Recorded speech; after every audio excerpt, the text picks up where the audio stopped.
નમસ્કાર મિત્રો, કચ્છમાં વરસાદ ખેંચાવાના કારણે સમગ્ર પંથકમાં લીલા ઘાસચારાની તીવ્ર અછત સર્જાઈ છે.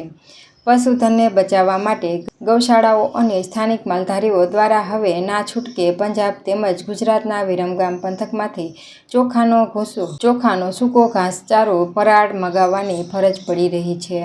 જેના પગલે હાલ કચ્છના હાઈવે માર્ગ પર ઘાસચારો ભરેલા મોટા ટ્રેલરોની અવરજવર વ્યાપક પ્રમાણમાં જોવા મળી રહી છે. સૂત્રોના જણાવ્યા મુજબ એક ટ્રેલરમાં અંદાજે 13 ટન જેટલું ઘાસચારાનો જથ્થો પરિવહન કરીને કચ્છ લાવવામાં આવી રહ્યો છે. હાલમાં ચોખાના આ સૂકા ઘાસની કિંમત બજારમાં પ્રતિ કિલો રૂપિયા 11 થી લઈને 17 સુધી બોલાઈ રહી છે. ખાસ કરીને પંજાબથી આવતા ઘાસની સરખામણીએ ગુજરાતના વિરમગામ તરફથી આવતા ઘાસની ગુણવત્તા વધુ સારી હોવાના કારણે પશુઓમાં તેની માંગ વધુ છે અને તે ઊંચા ભાવે વેચાઈ રહ્યું છે. લીલા ચારાના અભાવે પશુઓને ભૂખમરાથી બચાવવા માટે પશુપાલકો અત્યારે આ ચોખાના ચારા પર જ સંપૂર્ણ નિર્ભર બન્યા છે.